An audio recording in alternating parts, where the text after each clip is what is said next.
Hello dear student, આજનો આપણો વિષય છે વિજ્ઞાન ધોરણ 8 પાઠ 11 બળ અને દબાણ। આજનો આપણો ટોપિક છે આ વિડિયોમાં બળની શરૂઆત। આગળના વિડિયોમાં તમે બળ એટલે શું, એની વ્યાખ્યા, બળ કેવી રીતે ઉત્પન્ન થાય છે અને બે પદાર્થો એકબીજાના સંપર્કમાં આંતરક્રિયા કરતા હોય ત્યારે તેની અસર લાગુ પડે છે, બરાબર, એના વિશે અભ્યાસ કર્યો। આજે આપણે બળની શરૂઆત એના વિશે અભ્યાસ કરવાનો છે। तो पाठ्यपुस्तक जोड़े राखजो, नोटबुक जोड़े राखजो।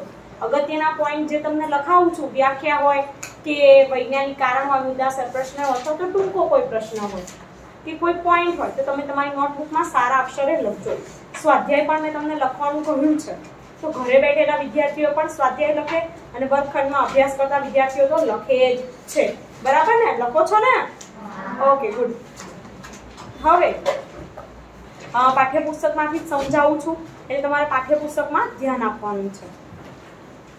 ચાલો આપણે બળ વિશે વધારે શીખવાનો પ્રયત્ન કરીએ।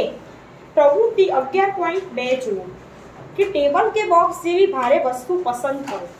તમારા ઘરમાં ટેબલ હોય, બોક્સ પડ્યું હોય, જેને તમે વધારે ધક્કો મારીને જ ગતિમાં લાવી શકો, તેને તમે એકલા ધક્કો મારવાનો પ્રયત્ન કરો, શું તમે તેને ખસેડી શકો છો? बोलो, भारे वस्तु होय एने धक्को मारवानो प्रयत्न करीए आपणे तो शुं तेने आपणे खसेडी शकीए? ना, आपणे एकला एने खसेडी शकाय नहीं, बराबर। बे माणसनी जरूर पड़े अने एटલું ઓછું વજન ધરાવતું હોય તો ખસેડી પણ શકાય। બે પોસિબિલિટીઝ છે। હવે તમારા મિત્રોમાંથી કોઈ એક ને તેને જ તે દિશામાં ધક્કો મારવા માટે મદદ કરવાનું કહો। અહીંયા ડાયરેક્ટ હું તમને પોઈન્ટ પર સમજાવું કે એક બોક્સ જેવું છે, બરાબર। એ બોક્સને પહેલા તમે એકલા ધક્કો મારો, જો વજન વધારે ધરાવતું હોય તો શું થશે?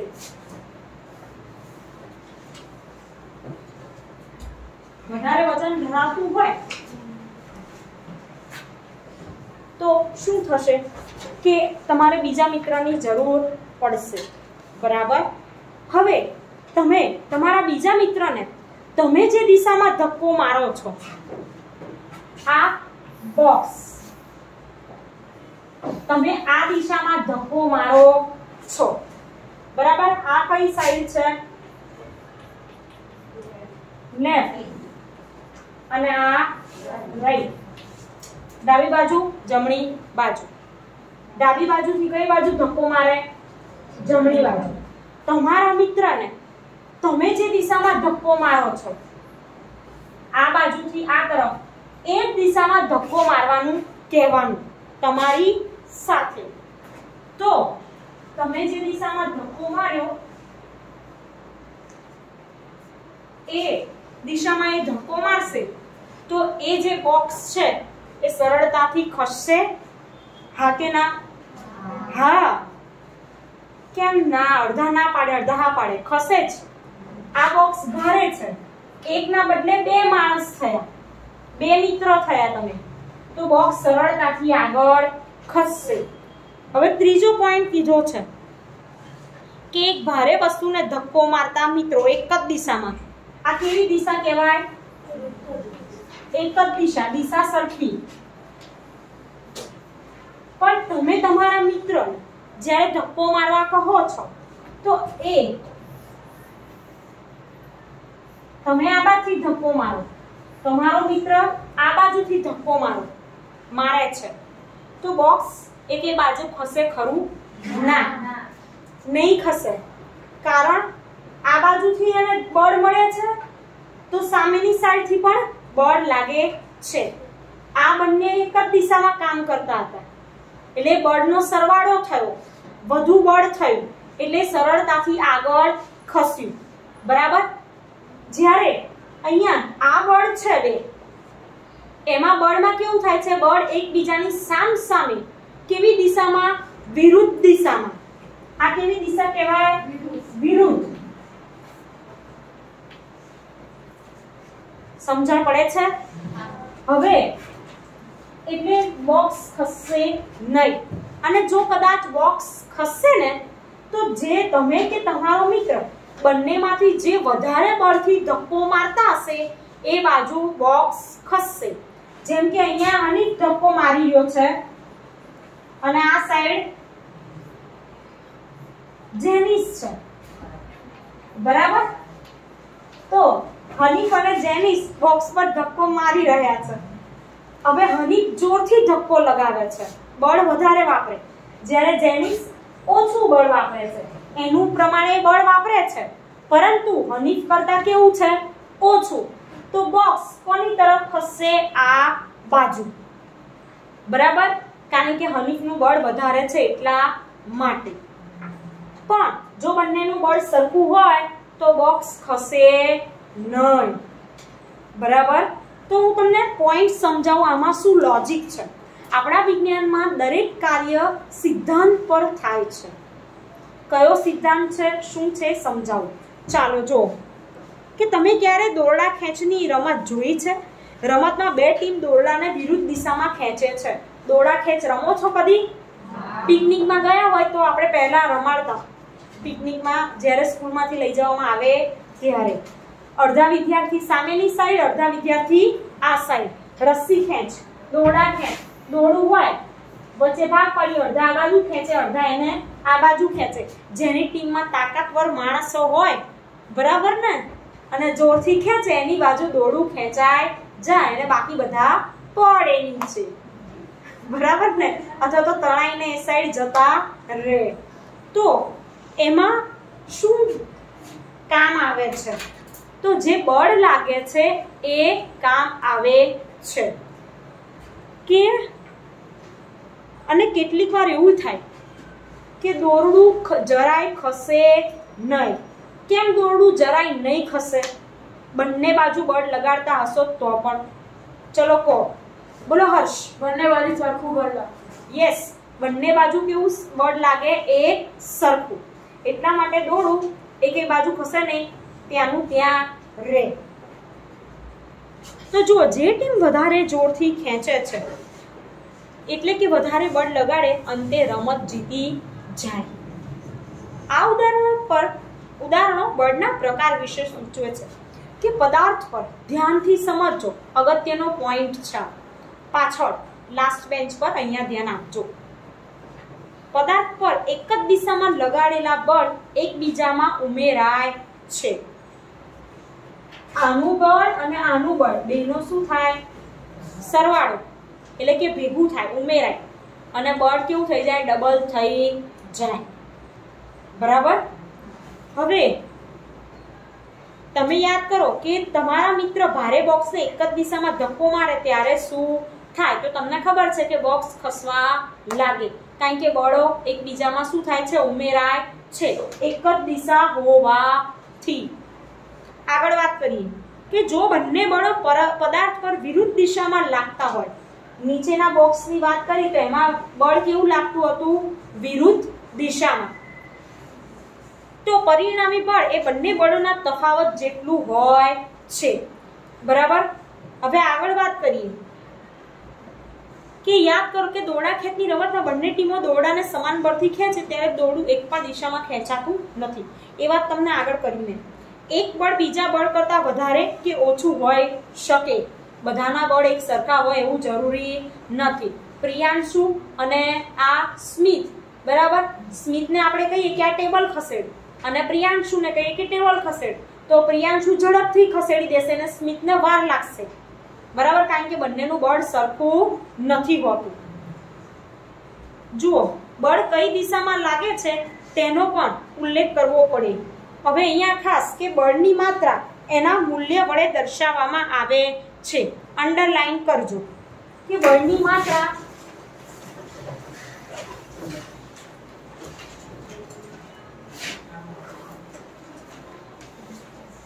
મૂલ્ય વડે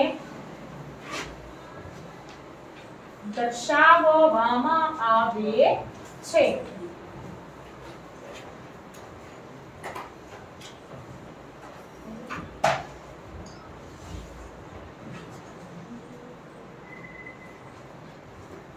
અને હા, બળના મૂલ્ય માટે બળની દિશા પણ જરૂરી છે કે કઈ દિશામાં લાગે।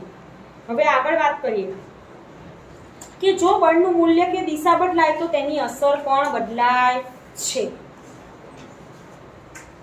જ્યારે વિરુદ્ધ દિશામાં બળ લાગતું હોય ત્યારે પરિણામી બળ શૂન્ય થઈ જાય છે. કેવું થઈ જાય? શૂન્ય. બરાબર. એના કારણે બોક્સ ખસે નહીં.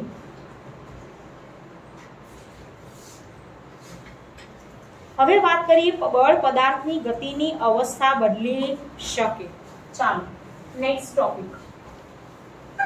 આટલામાં ખબર પડી? ઓકે.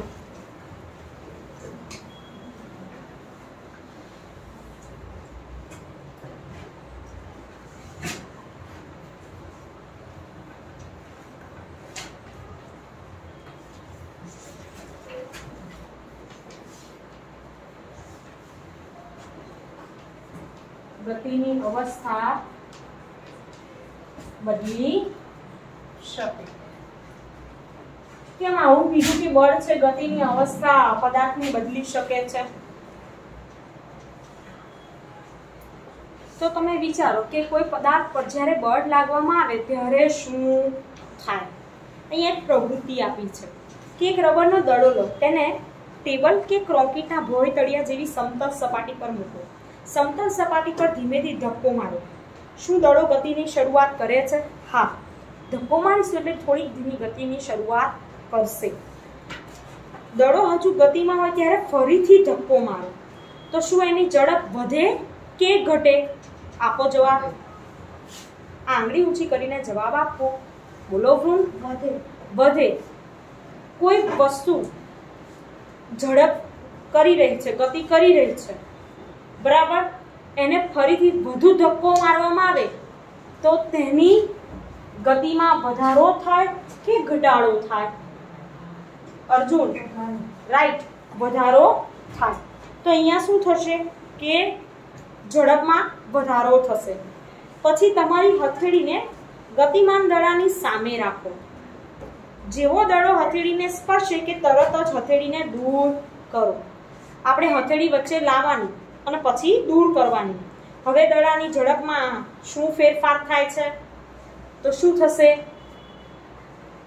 તેની ઝડપ ઘટી જશે. હા, ઝડપ ઘટે છે. બરાબર. હવે આગળ વાત કરીએ કે તમે ગતિમાન દડાની સામે હથેળી રાખો તો શું થાય? હથેળી રાખી જ દઈએ તો શું થાય? દડાની ઝડપ વધે. હથેળી દડો ગતિ કરતો હોય ની, બરાબર, કોન્સેપ્ટ સમજો. આ એક દડો છે, દડો ગતિ કરી રહ્યો છે. અહીંયા તમે હથેળી રાખી દો છો, હથેળીને બદલે હું કોઈ વસ્તુ રાખી દો અહીંયા, તો દડો ગતિ કરતો હોય ને જે વસ્તુ રાખી દેવામાં આવે તો દડાની ગતિમાં શું થાય? હિતાર્થ. દડો ભરે છે. Yes, right. દડાની ગતિ અટકી જાય. હથેળી રાખે સ્વાભાવિક છે દડો રોકાઈ જવાનો. હવે જો બળ લગાતાર સ્થિર સ્થિતિમાં રહેલો દડો ગતિમાં આવે છે તો પહેલો પોઈન્ટ શું સમજ્યા કે જ્યારે દડા પર બળ લગાડવામાં આવે તો દડો સ્થિર અવસ્થામાંથી ગતિમાન અવસ્થામાં પ્રવેશ કરે છે. ગતિમાં હોય ને ફરીથી બળ લગાડવામાં આવે ત્યારે શું થાય છે? તો ગતિમાં વધારો ઝડપમાં થાય છે. પછી હાથ લઈ વચ્ચે રૂકાવટ નાખવામાં આવે અને પછી હાથ લઈ લેવામાં આવે તો શું થાય? એની ઝડપ ઘટી જાય. પણ જો હાથ રાખી દેવામાં આવે દડાને આમ ગતિમાં વચ્ચે હાથ રાખી દો તો દડાની ગતિ અટકી જાય. તો કદાચ તમે સમાન પરિસ્થિતિ યાદ હશે. ઉદાહરણ તરીકે ફૂટબોલની રમતમાં જ્યારે પેનલ્ટી કિક લેવામાં આવે છે ત્યારે ખેલાડી બોલ પર બળ લગાડે છે અને બોલને ફટકારતા પહેલા બોલ સ્થિર હતો. તેની ઝડપ કેવી હતી? શૂન્ય હતી. ફૂટબોલ મેચ જોવો છો? હે? ઓકે. ફૂટબોલ મેચમાં શું હોય છે કે જ્યારે પેનલ્ટી કિક આપવામાં આવે તો ખેલાડી દડાને લાત મારે છે જોરથી, બરાબર. હવે પછી શું થશે? એટલે લાત મારી તો એનાથી શું થાય કે બોલ પર બળ લગાડ્યું. સામે બોલને રોકવા વાળા ગોલને અટકાવવા વાળા ગોલકીપર ઊભા હોય છે, બરાબર. તો અહીંયા જુઓ કે લગાડેલ બળને કારણે બોલ લક્ષ્ય તરફ ગતિ કરે છે. હવે આગળ શું થશે કે ગોલકીપર ગતિમાન બોલ પર બળ લગાડવાનો પ્રયત્ન કરે છે એને ગોલ થતો અટકાવવા માટે. બરાબર ને? બંને ટીમને માર્ક્સ લેવાના હોય પોઈન્ટ.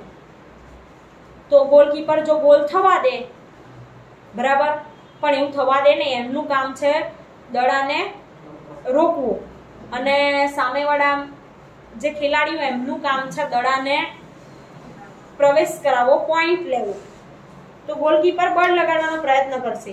લાગુ પડેલા બળ વડે તે બોલને રોકી શકે છે અને ગતિની દિશા પણ બદલી શકે છે. જો ગોલકીપર બોલને રોકવામાં સફળ થાય તો તેની ઝડપ ઘટીને 0 થાય છે અને જો રોકવામાં અસફળ થાય તો ગોલ થાય છે અને સામેવાળાને 1 પોઈન્ટ કે જેટલા પોઈન્ટ મળતા હોય એ મળે. હવે આ અવલોકનો શું છે કે બળ લગાડતા પદાર્થની ઝડપમાં ફેરફાર થઈ શકે. જો પદાર્થની ગતિની દિશામાં બળ લગાડવામાં આવે તો ઝડપ વધે છે. ધારો કે આ દડો આ બાજુ ગતિ કરતો હોય અને એ જ બાજુ ફરીથી ધક્કો મારવામાં આવે તો તેની સ્પીડ શું થાય? વધી જાય. સમજ્યા? અને જો બળ ગતિની વિરુદ્ધ દિશામાં લગાડવામાં આવે, દડો આમ ગતિ કરતો હોય અને આ બાજુ બળ લગાડવામાં આવે તો એની ઝડપ કેવી થાય? ઘટી જાય. યાદ રહેશે? પછી એક ચિત્ર આપ્યું છે, જુઓ બધા પાઠ્યપુસ્તકમાં. શું તમે આવું રમતા હતા? હે? ઘણા બાળકો કહેશે હા અને ઘણા કહેશે ના. તો નાના ગામડાઓમાં તો આવું રમતા હતા.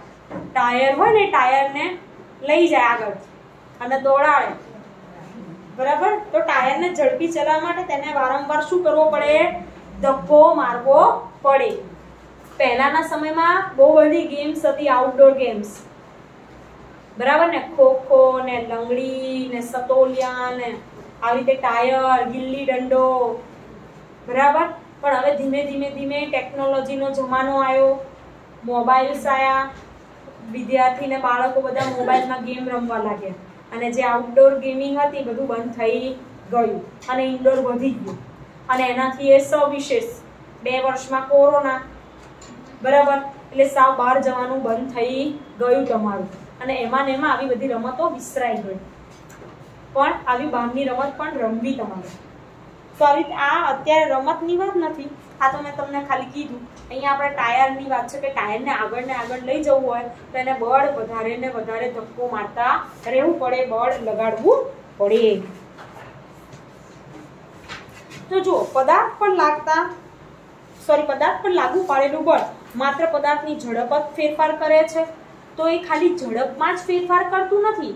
ઘણીવાર બળની પદાર્થની ગતિની દિશા પણ બદલાઈ જાય, ગતિ અટકી પણ જાય, બરાબર.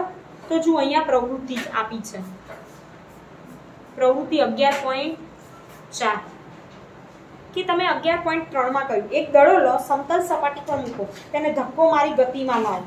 દડાને શું કર્યો? ધક્કો મારી ગતિમાં લાયા. ત્યારબાદ હવે કંપાસ બોક્સમાંથી ફૂટપટ્ટી લઈ તેના ગતિ માર્ગમાં આકૃતિમાં દર્શાવ્યા મુજબ મૂકો. આમ કરવાથી તમે ગતિમાન દડા પર શું કરો છો? બળ લગાડો છો. શું દડો ફૂટપટ્ટીને અથડાયા પછી તે જ દિશામાં ગતિ ચાલુ રાખશે? તો તમે જુઓ, આકૃતિ આપી છે, આવી રીતે દડો છે, ગતિ કરતો તો વચ્ચે શું મૂકી દીધી? મારો ડોમાં આમ છે, બરાબર. અહીંયા મૂકી સ્કેલ, એટલે ગતિ અહીંયા દડો અથડાશે તો એની દિશા, એને એક્ચ્યુઅલીમાં ગતિ કેવી રીતે કરે? આમ. પણ અહીંયા શું મૂક્યું? સ્કેલ, તો એની દિશા શું થઈ? બદલાઈ ગઈ. તો જુઓ, દડાની ગતિ પથમાં મૂકેલ ફૂટપટ્ટી અથડાયા બાદ ગતિની દિશા બદલાઈ ગઈ. તો આપણે થોડા વધુ ઉદાહરણ જોઈએ. વોલીબોલની રમતમાં ખેલાડીઓ અવારનવાર ગતિમાન દડો તેમના સાથી ખેલાડી તરફ ધક્કો મારીને મોકલે છે. જ્યારે ધક્કો મારે ને ફટકો મારીને કોર્ટની બીજી બાજુ મોકલવામાં આવે છે ક્રિકેટમાં પણ બેટ્સમેન વડે બેટ ફટકારીને દડા પર બળ લગાડવામાં આવે છે. દડો સામેથી બોલર નાખે, બેટ્સમેન એને ફટકારે અને બધી દિશામાં જ્યાં એમને રન લેવા હોય એ તરફ મોકલે છે. તો અહીંયા પણ એવું થયું કે અહીંયા દિશા શું થઈ? બદલાઈ. પહેલો પોઈન્ટ તમે એવો શીખ્યા કે ધક્કો મારીએ તો એની ઝડપમાં શું થાય? વધારો થાય. બીજો પોઈન્ટ એવો શીખ્યા કે એની દિશા પણ બદલાય છે. તો પદાર્થની ઝડપ કે દિશા બંને બદલાય ત્યારે પદાર્થની ગતિની અવસ્થા પણ બદલાય છે અને તેમ કહેવાય. આમ પદાર્થ પર લાગતું બળ પદાર્થની ગતિની અવસ્થામાં ફેરફાર કરે છે. અંડરલાઈન કરજો, પ્રશ્નમાં પૂછાય કે જ્યારે ઝડપ કે દિશા બદલાય તો ગતિની અવસ્થામાં શું ફેરફાર થાય? તો એમાં પણ બદલાવ આવે અને પદાર્થ પર લાગતું બળ એ પદાર્થની ગતિની અવસ્થામાં ફેરફાર કરે છે. ત્યારબાદ વાત કરીએ ગતિની અવસ્થા.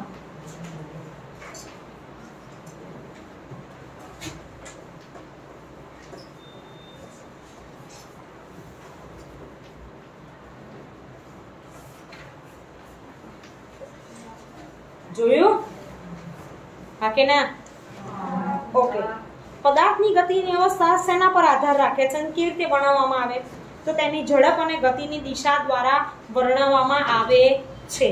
સ્થિર અવસ્થાને શૂન્ય ઝડપવાળી અવસ્થા ગણવામાં આવે.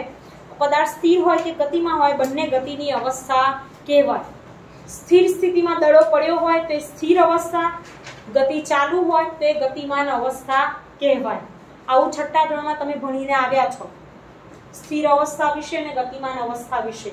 પ્રકરણ 10 દ્વિતીય સત્ર. પણ યાદ ક્યાંથી હોય? આઠમાનું યાદ નથી રહેતું તો શું આનો મતલબ એવો થાય કે બળ હંમેશા પદાર્થની અવસ્થામાં ફેરફાર કરશે? ચાલો ઉદાહરણ જોઈએ. આપણો સામાન્ય અનુભવ છે કે ઘણી વખત બળને કારણે પદાર્થની ગતિની અવસ્થા બદલાતી નથી. ઉદાહરણ કે એક ભારે બોક્સ તમારી તાકાત હોય એટલું બળ લગાડવા છતાં પણ ન ખસે. જ્યારે તમે દીવાલને ધક્કો મારવાનો પ્રયત્ન કરો તો તેના પર બળની કોઈ અસર દેખાતી નથી. તો ઘણા અપવાદરૂપ કેસ એવા પણ હોય કે જેમાં દિશા ન પણ બદલાય, અવસ્થા ન પણ બદલાય. બરાબર? દીવાલને કોઈ પણ ગમે એટલો બળ લગાવીએ, ધક્કો મારે, કોઈ ફેરફાર થવાનો નથી. થશે ફેરફાર? નહીં થાય. સમજણ પડે છે હું શું કહેવા માંગુ છું? તો જો આપણે કેટલા પોઈન્ટ શીખ્યા ગતિની અવસ્થા. એમાં આપણો પહેલો પોઈન્ટ કયો હતો? હા, પહેલા આપણે જોયું કે બળની શરૂઆત. સમજ્યા? હા કે ના? ત્યારબાદ આપણે જોયું કે કોઈ પણ પદાર્થ પર જ્યારે બળ લગાડવામાં આવે તો શું થાય? પદાર્થ ગતિ કરવા લાગે. પછી બળ લગાડવામાં આવે તો બીજી અસર શું જોઈ? ઝડપમાં વધારો કે ઘટાડો થાય. ત્રીજી અવસ્થા શું જોઈ? કે જ્યારે બળ લગાડવામાં આવે ત્યારે પદાર્થ પર શું અસર થાય છે? તો એની ગતિની દિશા પણ બદલાય છે. સમજણ પડી તમને? તો આ વિડીયોમાં તમારે આટલા પોઈન્ટ શીખવાના છે. જે પોઈન્ટ સમજાવ્યા એ તૈયારી કરતા રહેજો. પાઠમાંથી પાઠનું વાંચન કરો, મુદ્દા જે ટોપિક છે એને સમજો તો તમને વધારે આવડશે. અને વિડીયો પણ જોજો, બરાબર? અને તૈયારી કરજો. Thank you.